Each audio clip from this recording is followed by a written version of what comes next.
रांची में प्रांतीय मारवाड़ी सम्मेलन और मारवाड़ महोत्सव का राज्यपाल ने किया शुभारंभ। राजसी परंपराएं, जीवंत संस्कृति और गौरव का दिख रहा समागम। झारखंड हाईकोर्ट से ईडी अधिकारियों को मिली राहत। हाईकोर्ट ने रांची पुलिस की कार्रवाई पर लगाई रोक। केंद्रीय बल करेंगे ईडी कार्यालय की सुरक्षा। सरायकेला के आदित्यपुर ऑटो क्लस्टर में आज से 2 दिवसीय एमएसएमई डिफेंस कॉन्क्लेव शुरू। रक्षा राज्य मंत्री संजय सेठ हुए शामिल। और राष्ट्रीय स्कूली ट्रैक साइकिलिंग में झारखंड को 2 स्वर्ण और 1 रजत पदक। पुरुष हॉकी इंडिया लीग में आज रांची रॉयल्स और जेएसडब्ल्यू सूरमा हॉकी के बीच होगा मुकाबला।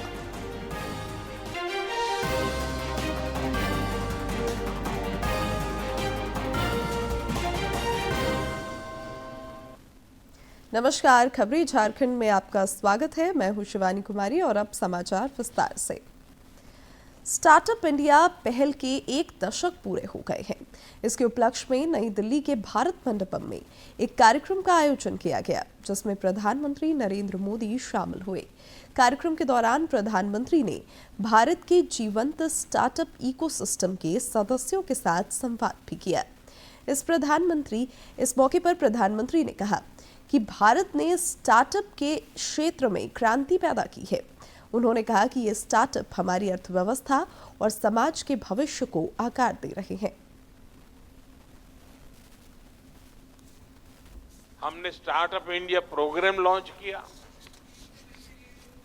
हमने युवाओं को खुला आसमान दिया और आज नतीजा हमारे सामने है। सिर्फ 10 साल में स्टार्टअप इंडिया मिशन एक रिवॉल्यूशन बन चुका है। भारत आज दुनिया का 3rd लार्जेस्ट स्टार्टअप इकोसिस्टम है। 10 साल पहले देश में 500 से भी कम स्टार्टअप्स थे। आज ये संख्या बढ़कर 2 लाख से ज्यादा है। 2014 में भारत में सिर्फ 4 यूनिकॉर्न थे।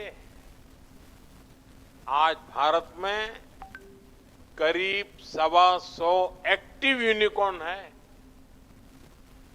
दुनिया भी आज इस सक्सेस स्टोरी को हैरानी से देख रही है। आने वाले समय में जब भारत की स्टार्टअप जर्नी की बात होगी तो यहां इस हॉल में बैठे कितने ही युवा खुद में एक ब्राइट केस स्टडी बनने वाले हैं। और साथियों, मुझे ये देखकर और भी अच्छा लगता है कि स्टार्टअप इंडिया का मोमेंटम लगातार तेज हो रहा है। रांची में आज से 3 दिवसीय मारवाड़ी सम्मेलन और मारवाड़ महोत्सव की शुरुआत हुई। हरमू रोड स्थित मारवाड़ी भवन में राज्यपाल संतोष कुमार गंगवार ने इसका शुभारंभ किया। कार्यक्रम में मारवाड़ी सम्मेलन के राष्ट्रीय अध्यक्ष समेत अन्य लोग मौजूद थे। रांची के हरमू रोड स्थित मारवाड़ी भवन में 3 दिवसीय मारवाड़ महोत्सव का शुभारंभ राज्यपाल संतोष कुमार गंगवार ने किया। उन्होंने इस आयोजन की सराहना की।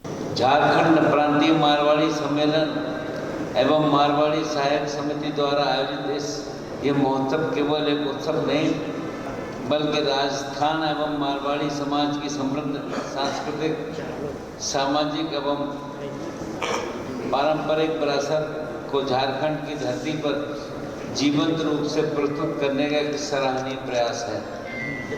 ऐसे आयोजन हमारी विविधताएं, सांस्कृतिक परंपराओं के संरक्षण और संवर्धन में महत्वपूर्ण भूमिका निभाते हैं। उद्घाटन समारोह के दौरान मारवाड़ी समाज के लोगों ने राज्यपाल संतोष कुमार गंगवार को सम्मानित किया।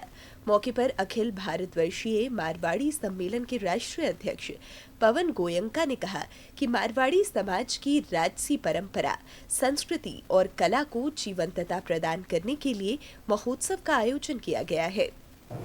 इसी उद्देश्य से कि भाई अपने आने वाली पीढ़ी जो है वो अपनी विरासत को भूले नहीं, हमारी भाषा को भूले नहीं और आगे निरंतर ये प्रक्रिया चलती रहनी चाहिए। मारवाड़ महोत्सव मनाने का एक बेसिक रीज़न यही है। मारवाड़ी भवन में आयोजित इस महोत्सव में राजस्थान की अनूठी परंपरा नजर आ रही है। संगठन के महामंत्री केदारनाथ गुप्ता ने कहा कि लोक कला, लोकगीत, नृत्य, हास्य और पारंपरिकता की झलक नजर आ रही है। पहली बार रांची में मारवाड़ उत्सव होना अपने आप में एक मायने रखता है और मैं एक बोलता हूँ कि मारवाड़ जो है उसकी जो भाषा बहुत मीठी है। इसके लोकगीतों में यदि आप जाओगे, देखोगे तो आपको इतनी मधुरता मिलेगी जिसका कोई जवाब नहीं है। रिश्तों का हो, खान पान का हो, पहनाव का हो, सब हिसाब से लेकर के मारवाड़ उत्सव जो है, और इन लोगों ने जो आयोजक लोग हैं उन्होंने मारवाड़ उत्सव को यहाँ पर मतलब जीवंत कर दिया। ये बहुत बड़ी अच्छी बात है और ये देख करके बहुत अच्छा लग रहा है। रांची में आयोजित यह मारवाड़ महोत्सव अपने आप में अलौकिक है। यहाँ राजस्थान और मारवाड़ की पारंपरिक विरासतों समेत लोक परंपराएं लोगों को अपनी ओर आकर्षित कर रही हैं। डीडी न्यूज के लिए रांची से सहयोगी सौरभ कुमार के साथ प्रणय प्रबोध की रिपोर्ट। केंद्रीय जांच एजेंसी प्रवर्तन निदेशालय ईडी के अधिकारियों के खिलाफ झारखंड पुलिस द्वारा दर्ज की गई प्राथमिकी को चुनौती देने वाली याचिका पर आज झारखंड हाईकोर्ट में सुनवाई हुई। अधिवक्ता धीरज कुमार ने बताया कि न्यायालय ने ईडी अधिकारियों के खिलाफ रांची पुलिस की कार्रवाई पर फिलहाल रोक लगा दी है। साथ ही ईडी कार्यालय की सुरक्षा अब सीआईएसएफ या बीएसएफ संभालेगी। विपक्षों को सुनने के उपरांत रांची पुलिस के द्वारा की जा रही जांच कार्रवाई को तत्काल प्रभाव से रोक लगाने का निर्देश दिया है। रांची एसएसपी को ईडी कार्यालय की सुरक्षा की जिम्मेवारी लेने को कहा है। केंद्रीय गृह सचिव एवं प्राइवेट रेस्पोंडेंट संतोष कुमार को इस याचिका में पार्टी ऐड करने का निर्देश दिया एवं राज्य सरकार को 7 दिन के भीतर और प्राइवेट रेस्पोंडेंट संतोष कुमार को 10 दिन के भीतर जवाब दाखिल करने का निर्देश दिया है। सीआरपीएफ या सीआईएसएफ के साथ साथ किसी भी पारा मिलिट्री से ईडी कार्यालय की सुरक्षा का व्यवस्था सौंपने को कहा और इस मामले की विस्तृत सुनवाई के लिए 9 फरवरी का समय निर्धारित किया है।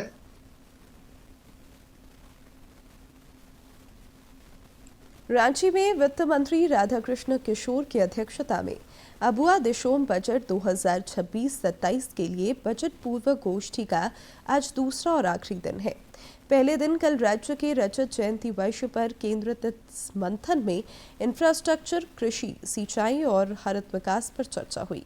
बैठक के बाद वित्त मंत्री ने मीडिया से बातचीत में कहा कि विशेषज्ञों के सुझावों से बजट को अधिक जनोन्मुखी और रोजगारपरक बनाने का लक्ष्य है। भाजपा के राष्ट्रीय अध्यक्ष पद के लिए 19 जनवरी को नामांकन होगा और जरूरत पड़ने पर 20 जनवरी को मतदान होगा तथा इसी दिन नए अध्यक्ष का ऐलान कर दिया जाएगा। क्या है चुनाव की प्रक्रिया, डालते हैं एक नजर। साफ तौर पर देखें तो लंबे समय से इसका इंतजार किया जा रहा था और ऐसे में 19 तारीख मुकम्मल कर दी गई है और 20 तारीख को इसके नतीजे भी आएंगे। तो साफ तौर पर एक बड़ी जिम्मेदारी नितिन नवीन के कंधों पर होगी और पार्टी को अब आगे की दिशा और दशा किस तरह से होगी वो इस चुनाव के बाद साफ तौर पर साफ हो जाएगा कि कैसे आने वाले समय में वो और बेहतर इस पार्टी को बना पाते हैं, किस तरह से जो रणनीतिक पहलू हैं उनको समझते हुए पार्टी को अलग मुकाम पर लेकर जाने की जो कवायद है वो तेज गति से जारी होती हुई नजर आएगी नितिन नवीन जब साफ तौर पर पार्टी के अध्यक्ष बन जाएंगे। और इसका अब जो ऐलान है वो हो चुका है कि साफ तौर पर 19 तारीख वो तारीख मुकम्मल कर दी गई है और आने वाली अब जो तारीख है वो बताएगी कि किस तरह से पार्टी अध्यक्ष के ऊपर जो ये कमान उनको दी जाएगी, तो उसके बाद पार्टी किस तरह से आगे बढ़ती हुई नजर आएगी। तमाम रणनीतिक और पहलुओं को मद्देनजर रखते हुए आगे आने वाले समय में इस पर विचार विमर्श और ज्यादा होता हुआ नजर आएगा। और साफ तौर पर देखें तो ये काफी महत्वपूर्ण है, क्योंकि लगातार हमने देखा है कि जिस तरह से नितिन नवीन की जो छवि रही है उसी को देखते हुए उन पर ये जो पूरा ये पद है उसको आगे बढ़ाने की जो कवायद है उसको देखते हुए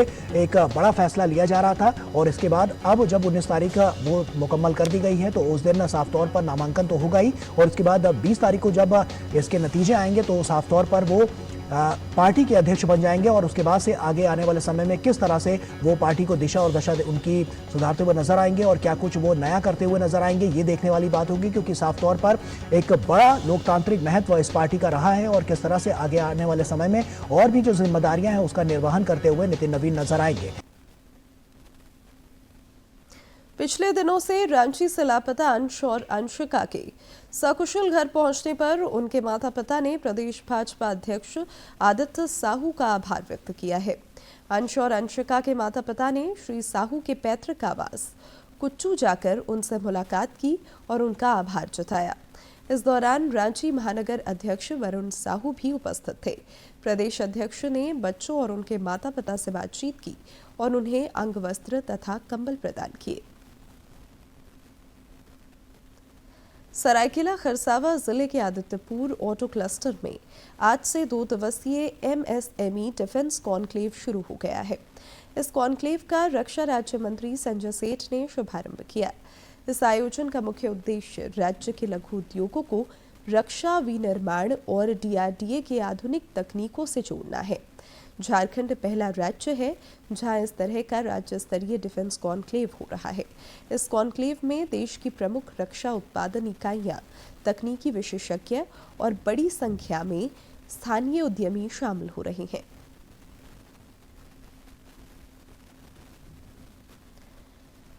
राज्य के कुल 139 स्कूलों को स्वच्छता, जल संरक्षण और पर्यावरण अनुकूल पहल के लिए 5 स्टार रेटिंग मिली है।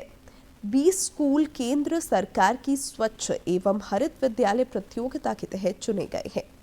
ये स्कूल राष्ट्रीय प्रतियोगिता में भाग लेंगे। 11 स्कूल राज्य सरकार की मुख्यमंत्री स्वच्छ विद्यालय पुरस्कार योजना के तहत चयनित हुए हैं। केंद्रीय शिक्षा मंत्रालय की टीम जल्द ही इन स्कूलों के मूल्यांकन के लिए निरीक्षण करेगी। झारखंड में नाबार्ड द्वारा दर्जनों विकासात्मक कार्य किए जा रहे हैं। ग्रामीण और कृषि कार्य को बढ़ावा देने के लिए संस्था ने कई नए पहल भी किए हैं।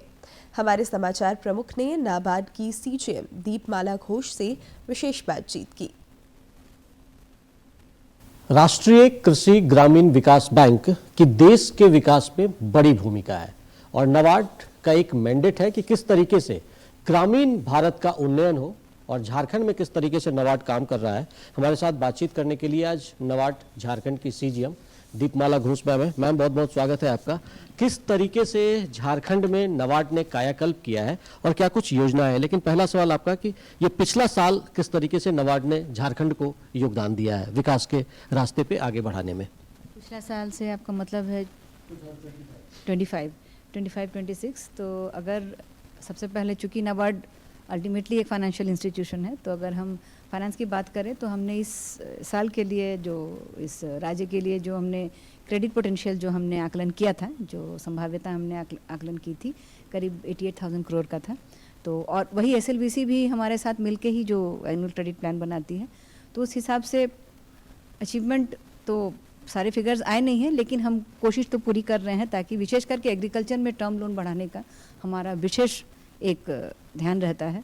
तो उस हिसाब से अगर आप सोचें तो भारत सरकार ने एक बहुत बड़ी पहल की है ताकि कोऑपरेटिव्स की भूमिका सबसे ज़्यादा हो, क्योंकि आप जानते हैं कि कोऑपरेटिव के जो मेंबर है वो सारे किसान होते हैं। जो पैक्स जो प्राइमरी एग्रीकल्चर कोऑपरेटिव सोसाइटी है वो बने ही हैं किसानों को ऋण देने के लिए। और अधिकांश क्षेत्रों में देखा गया है कि साल दर साल काफ़ी हैं जो डिफंक्ट हो गए हैं या वो बैंकिंग से कोप नहीं कर पा रहे हैं, क्योंकि बाकी सारे बैंक सीबीएस में चले गए हैं, पूरा माहौल डिजिटल हो गया है। तो उनको मेन शाखा से जोड़ने के लिए और उनको कॉम्पिटिटिव बनाने के लिए, क्योंकि अल्टीमेटली किसानों को वही ऋण देंगे, तो इसलिए जो भारत सरकार की जो मिनिस्ट्री ऑफ कोऑपरेशन की जो कार्यक्रम है वो है पैक्स को कंप्यूटरीकृत करने का। तो मुझे बहुत खुशी है आपको बोलने में कि झारखंड राज्य अग्रणी राज्यों में से एक है जहाँ पे इसमें बहुत अच्छा कार्य हो रहा है। और नाबार्ड की भूमिका है पूरे इकोसिस्टम को फैसिलिटेट करने का, ट्रेनिंग से लेके पूरा समन्वय करना। तो यहाँ पे पहले चरण में 1500 पैक्स को चुना गया और 1500 में से करीब 1200 ई पैक्स हो गए हैं। मतलब वो पूरी तरह से प्रधानमंत्री नरेंद्र मोदी का सपना है डिजिटल भारत का, वो आपके इन पैक्सों के जरिए भी पूरा हो रहा है। पैक्सों को भी हम उसमें जोड़ रहे हैं, मेन धारा में जोड़ रहे हैं। और जो दूसरा ये है कि हम चाहते हैं कि पैक्स मल्टीपर्पज़ बने, न सिर्फ ऋण देने का काम करें, क्योंकि ये मानना है कि वो क्या नहीं कर सकते हैं। तो काफ़ी सारे पैक्स है जो जन औषधि केंद्र का काम कर रहे हैं और हम कोशिश कर रहे हैं कि झारखंड के जितने पैक्स हैं वो और भी दूसरे तरह के कार्यकलापों में भी आएँ। वो कस्टम हायरिंग सेंटर बने, उनके पास अच्छा कुछ तो काफ़ी फर्टिलाइज़र और इनपुट सप्लाई का काम तो करते ही हैं, तो अन्य कार्यक्रमों में भी हम उनको लाना चाहते हैं।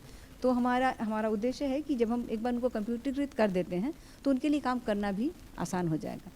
और जो दूसरी पहल जो इस साल हमने शुरू की है वो है सहकार सारथी। जैसे कि आप जानते हैं कि सिर्फ पैक्स क्यों, जो डिस्ट्रिक्ट सेंट्रल कोऑपरेटिव बैंक हैं या जो स्टेट कोऑपरेटिव बैंक हैं वो भी बहुत सारे, विशेष करके पूर्वोत्तर राज्यों में वो थोड़े पिछड़े हुए हैं जहाँ तक डिजिटल होने का सवाल है। और उनके लिए ये सारी सर्विसेज अगर वो खुद अगर कॉन्ट्रैक्ट करते हैं तो बहुत महंगा पड़ता है। तो एक कंपनी जो नाबार्ड ने फ्लोट किया है SSPL, उसमें सारे ये जो स्टेट कोऑपरेटिव बैंक हैं उनका शेयर भी होगा और उसके माध्यम से वो काफ़ी सारी ऐसे साइबर सिक्योरिटी और डिजिटल दूसरे तरह की जो भी सेवाएं हैं वो उनको काफ़ी कम दाम में, जो कि नाबार्ड द्वारा कॉन्ट्रैक्टेड इसमें मिलेगा। तो झारखंड स्टेट कोऑपरेटिव बैंक ने भी उसमें ज्वाइन किया है और हमें आशा है कि आगामी दिनों में उनकी जो भी इस तरह की समस्याएं हैं वो काफ़ी हद तक दूर हो जाएगी। और जब आपने चूंकि पूर्वोत्तर और पूर्वी भारत का जिक्र किया और प्रधानमंत्री नरेंद्र मोदी जी का बड़ा फोकस है कि कैसे पूर्वी भारत जो है वो देश के विकास में एक माइलस्टोन तय करे, जो अब तक पिछड़ गए हैं इलाके, वहाँ पर इस तरह की चीज़ें होने, तो नाबार्ड के लिए कितनी बड़ी चुनौती है ये? नाबार्ड के लिए देखिए, नाबार्ड के लिए चुनौती से भी ज़्यादा है कि आप जानते हैं कि हमारा पूरा कार्यक्रम ही है रूरल भारत। तो पूर्व और पूर्वोत्तर के राज्यों में रूरल एरियाज ज़्यादा है, तो हमारा हमेशा से ही फोकस रहा है और शुरू से ही नाबार्ड की जितनी जो योजनाएं या हमारी जो नीतियां हैं पूर्वोत्तर और पूर्वी राज्यों के लिए, रिफाइनेंस दरों में भी हम कंसेशन करते हैं, एलिजिबिलिटी में कंसेशन करते हैं। अगर दूसरे राज्यों के लिए अगर 45% हम RLP देते हैं तो वो पूर्व राज्यों में 50 या 55% करते हैं। एलिजिबिलिटी में ये है। इसके अलावा क्वांटम ऑफ रिफाइनेंस पूर्व और पूर्वोत्तर राज्यों में हम हमेशा से ज़्यादा देते आए हैं। जब हम फाइनेंशियल इंक्लूजन की बात करते हैं तो उसमें भी हम आप देखेंगे कि जो योजनाएं बाकी क्षेत्रों में कम हो गई या हमने बंद कर दी, जो कि एक स्टेज के बाद, लेकिन पूर्व और पूर्वोत्तर राज्यों में, पठारी क्षेत्रों में, पहाड़ी क्षेत्रों में हम अभी भी जैसे BC का जो कमीशन होता है या इस तरह की काफ़ी सारी सुविधाएं हम इन राज्यों को शुरू से ही देते आए हैं। तो ग्रामीण भारत को बदलने का एक कॉन्सेप्ट लेकर आप लोग आगे चल रही हैं। आप लगातार, चूंकि आप कम समय आपके झारखंड आए हुए हैं, उसके बावजूद आपने 5-6 जिलों का भ्रमण कर लिया। किस तरीके से ज़मीन पर काम है और नाबार्ड को लेकर लोगों को कितना पॉजिटिव सोच के साथ लोग इसको लेते हैं? सबसे पहले तो मैं ये बोलूँगी कि जिस तरह से मैं बहुत इंटीरियर में जो गई हूँ, 5 जिलों में ही सफ़र किया है, लेकिन काफ़ी हद तक गई हूँ और एक बहुत बड़ी खुशी है कि नाबार्ड के बारे में लोग जानते हैं और नाबार्ड में रुचि भी बहुत रखते हैं, बहुत उम्मीदें भी हैं। क्योंकि हम इसलिए है क्योंकि मैं ऐसे जगह में गई हूँ जहाँ पे शायद ही कोई संस्था वहाँ तक पहुँच पाई है। तो ये तो सबसे पहले बहुत उत्साहवर्धक बात है मेरे लिए। इसी उत्साहवर्धक बात के साथ एक आखिरी सवाल मैम, कि किस तरीके से 2025 और अब तक का जो झारखंड में सफ़र रहा है नाबार्ड का, निश्चित तौर पर लोगों के उन्नयन में उसका एक बड़ा रोल रहा है। आगे किस तरह की योजना है और कौन ऐसे महत्वपूर्ण फील्ड हो सकते हैं जिसमें लगता है कि आपको ज़्यादा काम करने की ज़रूरत है? एक तो मैं वैसे ही पहले मैंने मेंशन किया जो कोऑपरेटिव्स का, तो एक EKCC एक पोर्टल नाबार्ड ने बनाया है ताकि किसानों को भी उतनी ही आसानी से एकदम बिल्कुल घर बैठे डिजिटल माध्यम से ऑनलाइन इसमें लोन मिल जाए। तो EKCC हमने ऑलरेडी एक दोनों कोऑपरेटिव बैंक धनबाद और JSTCB के साथ MOU हो चुका है और उम्मीद है JRGB के साथ भी हो जाएगा। तो एक तो वो है कि उस माध्यम से मुझे लगता है कि आगामी दिनों में किसानों को लोन मिलने में बहुत आसानी होगी। दूसरी चीज़ है कि झारखंड में हम चाहते हैं कि बहुत युवा हैं जो यहीं काम करें, झारखंड के लिए ही काम करें और इसमें काफ़ी सारे ऐसे पहल की ज़रूरत है जिसमें एक नए खून की ज़रूरत है, स्टार्टअप्स की ज़रूरत है। तो स्टार्टअप्स को इनकरेज करने के लिए हमने XLRI के साथ एक रूरल बिजनेस इंक्यूबेशन सेंटर स्थापित किया है। करीब 5 साल तक उसमें नाबार्ड का सहयोग रहेगा और XLRI की जो टेक्निकल इनपुट्स रहेंगी, तो वो एक आगामी 1 साल में हमें उम्मीद है कि काफ़ी सारे झारखंड के स्टार्टअप उसमें इंक्यूबेटेड हो जाएंगे और उनको काफ़ी गाइडेंस मिलेगा। 2 बात तो ये है, और तीसरी ये है कि जो मैं हमेशा से बोलती आई हूँ कि मुझे झारखंड की जो सांस्कृतिक धरोहर है, ये बहुत बड़ी धरोहर है और इसको शायद मतलब जो आर्टिज़न है उनको शायद कमर्शलाइज करने की भी ज़रूरत है ताकि उनको उसका फ़ायदा हो। तो जो GI टैगिंग पे नाबार्ड क्षेत्रीय कार्यालय, और मुझे बहुत गर्व है कि मेरे पहले जो भी आए हैं उन्होंने इस पे बहुत काम किया, मैं तो सिर्फ आगे बढ़ाऊंगी। तो करीब 8 ऐसे प्रोडक्ट्स हैं जिनको हमने अभी, जो काफ़ी फाइनल स्टेजेस में हैं, सिर्फ सोहराई जो आप देख रहे हैं पीछे, सोहराई पेंटिंग को GI टैग मिल चुका है। इसके अलावा हमारे पास 8 ऐसे प्रोडक्ट हैं। एक तो भगैया सिल्क है, कुचाई सिल्क है, कार्नी शॉल, उसके बाद बीरू गमछा और सिमडेगा का स्वीट टैमरिंड, देवघर का वो बैम्बू प्रोडक्ट्स, ट्राइबल ज्वेलरी, और जो लोग अट्ठे मटन, उस पर तो काफ़ी आजकल चर्चा भी चल रही है, तो अट्ठे मटन, ये 8 प्रोडक्ट्स हैं जिसको हम चाहते हैं कि एक GI तमगा मिले ताकि उनको हम आगे और झारखंड का एक्सक्लूसिव प्रोडक्ट कह के बढ़ा सकें। और नाबार्ड जिस तरीके से काम कर रहा है, तो एक ग्रामीण विकास के साथ साथ झारखंड की जो सांस्कृतिक विरासत है और धरोहर है, उसको भी आगे बढ़ाने के लिए नाबार्ड ने कदम बढ़ाए हैं। तो निश्चित तौर पर नाबार्ड ने ग्रामीण झारखंड की तस्वीर बदली है, और जिस तरीके से मैम की सोच है कि एक सांस्कृतिक विरासत और धरोहर जो झारखंड को है, उसको भी एक नया पहचान और मुकाम मिले। तो GI टैगिंग का जो प्रयास हो रहा है, उससे देश और दुनिया में जो झारखंड के प्रोडक्ट है उसको तो बाजार मिलेगा ही, साथ ही साथ उसको एक टैग भी लगेगा, और यहाँ जो स्टार्टअप की सोच है उसको भी एक नया मुकाम मिलेगा। अपने सहयोगी सौरभ के साथ मैं दिवाकर कुमार, दूरदर्शन समाचार, रांची। स्कूली शिक्षा एवं साक्षरता विभाग अंतर्गत झारखंड शिक्षा परियोजना परिषद रांची की मेजबानी में आयोजित 69वीं राष्ट्रीय स्कूली ट्रैक साइकिलिंग प्रतियोगिता में खिलाड़ियों ने शानदार प्रदर्शन किया। प्रतियोगिता में विभिन्न आयु वर्गों की ITT स्पर्धाओं में देश भर की प्रतिभाशाली साइकिलिस्टों ने अपनी उत्कृष्ट क्षमता का परिचय दिया। 500 मीटर की बालिका स्पर्धा में झारखंड की सबीना कुमारी ने शानदार प्रदर्शन करते हुए स्वर्ण पदक जीतकर राज्य को गौरवान्वित किया। वहीं 1000 मीटर बालक वर्ग में विकास उरांव ने स्वर्ण और नारायण महतो ने रजत पदक जीतकर राज्य का नाम रोशन किया। विजेता खिलाड़ियों को राज्य के उपायुक्त मंजुनाथ भजंत्री ने पुरस्कृत किया। राज्य में चल रही पुरुष हॉकी इंडिया लीग चरण का अंतिम मैच आज रांची रॉयल्स और JSW सूरमा हॉकी के बीच खेला जाएगा। इससे पहले कल खेले गए मैच में JSW सूरमा हॉकी क्लब ने HIL GC को 3-1 से हराकर पहली जीत दर्ज की। इस मैच में JSW के कप्तान हरमनप्रीत सिंह ने 2 गोल किए, जबकि गुरजंत सिंह ने 1 गोल दागा। और अब बात मौसम की। रांची समेत राज्य भर में ठंड का प्रकोप जारी है। मौसम विज्ञान केंद्र ने अपने पूर्वानुमान में बताया है कि आगामी 20 जनवरी तक सवेरे कहीं कहीं हल्के दर्जे का कुहासा रहेगा। इसके बाद आसमान साफ रहेगा। विभाग के अनुसार अगले 24 घंटे के दौरान न्यूनतम तापमान में बड़े बदलाव की संभावना नहीं है। इसके बाद अगले 4 दिनों में न्यूनतम तापमान में धीरे धीरे 3 से 5 डिग्री सेल्सियस तक की बढ़ोतरी के आसार हैं। पिछले 24 घंटे के दौरान खूंटी जिले में न्यूनतम तापमान 2.6 डिग्री सेल्सियस रिकॉर्ड किया गया, जो राज्य में सबसे कम रहा। अंतर्राष्ट्रीय मुद्रा कोष IMF ने कहा है कि भारत वैश्विक अर्थव्यवस्था के लिए विकास का एक महत्वपूर्ण माध्यम है। IMF ने कहा कि चालू वित्त वर्ष की तीसरी तिमाही में भारत की आर्थिक वृद्धि उम्मीद से अधिक मजबूत रही। IMF ने कहा है कि भारत वैश्विक अर्थव्यवस्था का प्रमुख विकास इंजन है। IMF ने कहा है कि तीसरी तिमाही में भारत की आर्थिक वृद्धि अनुमान से बेहतर रही है। वहीं अंतर्राष्ट्रीय मुद्रा कोष के संचार विभाग की निदेशक जूली कोजाक ने कहा है कि भारत की वृद्धि दर बेहतर बनी हुई है और मुख्य रूप से इसका श्रेय देश की मजबूत घरेलू खपत को जाता है। अंतर्राष्ट्रीय मुद्रा कोष ने इससे पहले वित्तीय वर्ष 2025 से 26 के लिए भारत की वृद्धि दर 6.6% रहने का अनुमान जताया था। जूली कोजाक ने कहा है कि IMF ने हाल ही में भारत के उम्मीद से बेहतर प्रदर्शन को देखते हुए भारत के लिए विकास पूर्वानुमान बेहतर होने की संभावना बढ़ गई है। IMF अगले सप्ताह अपने विश्व आर्थिक आउटलुक अपडेट में भारत की वृद्धि के संशोधित आंकड़े पेश कर सकता है।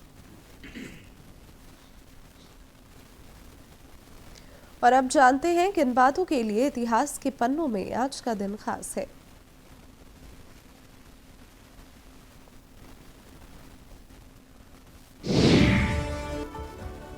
16 जनवरी साल 1938 को शरद चंद्र चट्टोपाध्याय का निधन हुआ।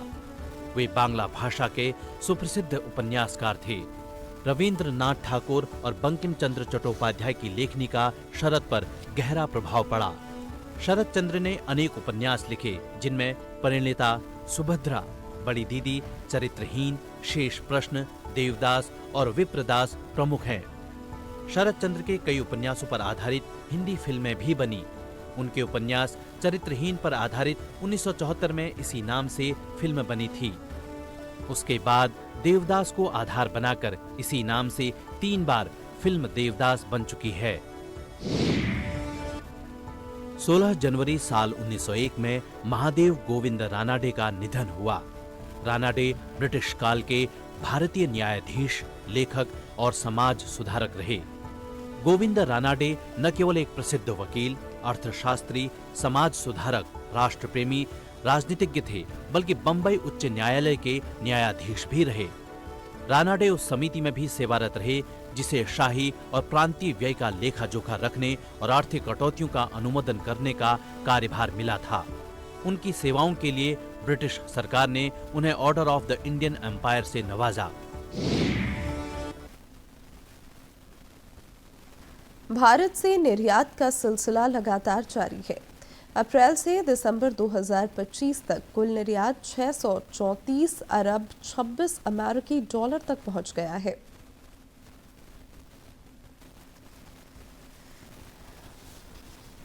भारत के निर्यात में लगातार वृद्धि का सिलसिला जारी है।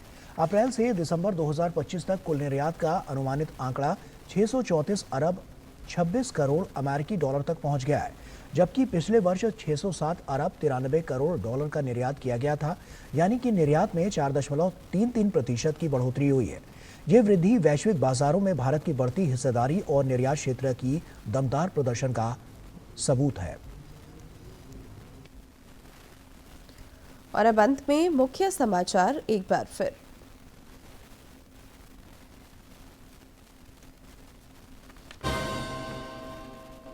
रांची में प्रांतीय मारवाड़ी सम्मेलन और मारवाड़ महोत्सव का राज्यपाल ने किया शुभारंभ। राजसी परंपराएं, जीवंत संस्कृति और गौरव का दिख रहा समागम। झारखंड हाईकोर्ट से ईडी अधिकारियों को मिली राहत। हाईकोर्ट ने रांची पुलिस की कार्रवाई पर लगाई रोक। केंद्रीय बल करेंगे ईडी कार्यालय की सुरक्षा। सरायकेला के आदित्यपुर ऑटो क्लस्टर में आज से 2 दिवसीय MSME डिफेंस कॉन्क्लेव शुरू। रक्षा राज्य मंत्री संजय सेठ हुए शामिल। और राष्ट्रीय स्कूली ट्रैक साइकिलिंग में झारखंड को 2 स्वर्ण और 1 रजत पदक। पुरुष हॉकी इंडिया लीग में आज रांची रॉयल्स और JSW सूरमा हॉकी के बीच होगा मुकाबला।